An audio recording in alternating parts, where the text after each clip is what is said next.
जैसा कि आप लोग जानते होंगे कि इन दिनों संभल की जामा मस्जिद को लेकर क्या कुछ चल रहा है, किस तरह वहाँ पर विवाद हुआ, किस तरह वहाँ पर गोलियां चलाई गईं, इसमें 4-5 नौजवानों की जान भी गई। दोस्तों ये सब आप लोगों ने कहीं ना कहीं देखा होगा, सोशल मीडिया पर आप लोगों ने देखा होगा। इस हवाले से असदुद्दीन ओवैसी का एक बयान आया है जिसमें उन्होंने संभल में क्या कुछ हुआ उसके हवाले से बात की है और वक्फ अमेंडमेंट बिल जो है वक्फ बोर्ड को भी लेकर भी कुछ अहम बातें की हैं। मैं चाहता हूं कि आप लोग खुद उनका ये बयान सुने। देखिए, सबसे पहली बात तो ये है कि संभल की चंडोसी की जो जामा मस्जिद है वो कोई 50 साल 100 साल नहीं बल्कि 200-250 साल पुरानी मस्जिद है, उससे ज्यादा है। वहां पर कोर्ट की तरफ से बगैर मस्जिद के जिम्मेदारों को कमेटी को सुने उन्होंने एक एक्स पार्टी ऑर्डर पास कर दिया, वो गलत है। दूसरा यह है कि एक बार तो आपने गलत ऑर्डर दिया, सर्वे हो गया, दूसरा सर्वे जबकि आपने किसी को इत्तला नहीं दी। तीसरी बात यह है कि पुलिस का यह काम था कि मस्जिद कमेटी को कॉन्फिडेंस में लेते या वहां की पीस कमेटी को। चौथी बात यह है कि जो सर्वे करने लोग आ रहे हैं वो प्रोवोकेटिव स्लोगन्स लगा कर आ रहे हैं, वो वीडियो उसका है, पब्लिक डोमेन में है। और उसके बाद जो वहां पर वायलेंस हुआ जिसमें 3 मुसलमानों को गोली लगी, उनकी मौत हुई, हम इसका कंडेम करते हैं। ये फायरिंग नहीं बल्कि मर्डर है।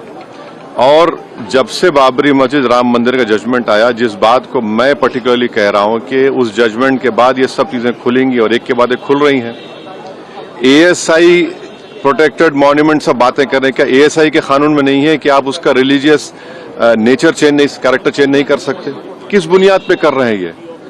और आप किस बुनियाद पर अपने फेथ को दूसरों पे थोपेंगे? भाई कानून कोई चीज है ही नहीं है। जिस दिन कोर्ट में सुनवाई होती है उसी दिन ऑर्डर हो जाता है, उस दिन सर्वे भी हो जाता है। ये तो 1948 में ऐसे ही होता है बाबरी मस्जिद में। तो ये जो फायरिंग हुई है ये फायरिंग नहीं है, मर्डर है।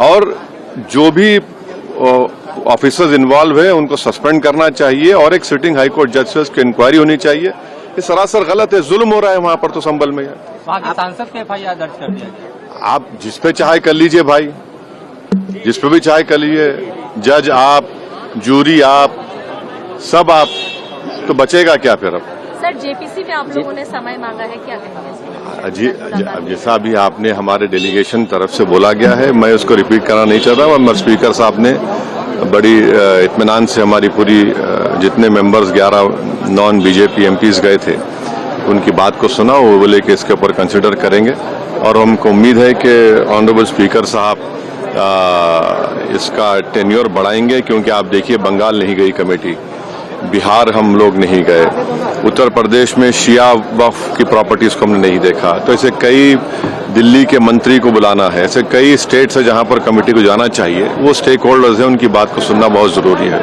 सर वक्फ बोर्ड अमेंडमेंट बिल को लेकर आप क्या सोचते हैं? क्योंकि लगातार सरकार की तरफ से यही कहा गया कि जो मुस्लिम है, जनता है, उनके हित में है, मुसलमान जो है उनके अभी ये कानून बना नहीं। आप देख लीजिए संभल में क्या हो गया है। अभी ये कानून बना नहीं है। आप देख रहे हैं कि हर जगह पे बोल दिया जा रहा है कि नहीं, ये यहाँ पर 500 साल पहले मस्जिद नहीं थी। इस बिल में ये बिल आर्टिकल 26 का वायलेट करता है।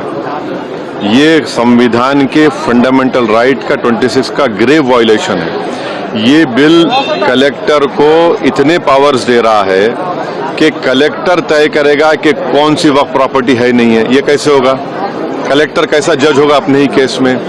तीसरा, आप किस बुनियाद पर इस बिल में आप नॉन मुस्लिम को मेंबर बना रहे हैं? जितने धर्म की बुनियाद पर, चाहे वो हिंदू धर्म के एंडोमेंट बोर्ड्स हो, चाहे दिल्ली का एसजीपीसी हो या उसका एक्ट हो, या क्रिश्चियंस के जो भी उनके धर्म के संस्थाएं हैं, वहां पर तो कोई उसी धर्म का आदमी मेंबर बनता है। आप तो कंपलसरी स्टेट वक्फ बोर्ड में जहां पर 11 मुसलमान बनते थे, वहां पर आप मेजॉरिटी नॉन मुस्लिम बनाना चाह रहे हैं। सेंट्रल वक्फ काउंसिल में मेजॉरिटी ऑफ नॉन मुस्लिम बनाना चाह रहे हैं। क्यों करना चाह रहे हैं आप? ये क्या मकसद है आपका?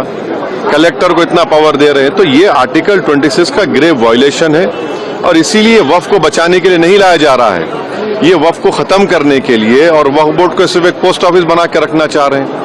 तो जो वक्फ की प्रॉपर्टी है वो गवर्नमेंट की दी भी नहीं है, इसको मुसलमानों की गाड़े खून की कमाई है। तो आप उसको छीनना चाह रहे हैं, और उतना ही मकसद है सरकार का। आप देख रहे हैं संभल में क्या हो रहा है, ऐसे ही और वाकयात होते रहेंगे। तो आप लोगों ने पूरा क्लिप सुन लिया। अब इस पूरे क्लिप पर, इस पूरे बयान पर आप लोगों की क्या राय है, मुझे कमेंट करके ज़रूर बताएं। अस्सलाम वालेकुम वरहमतुल्लाहि।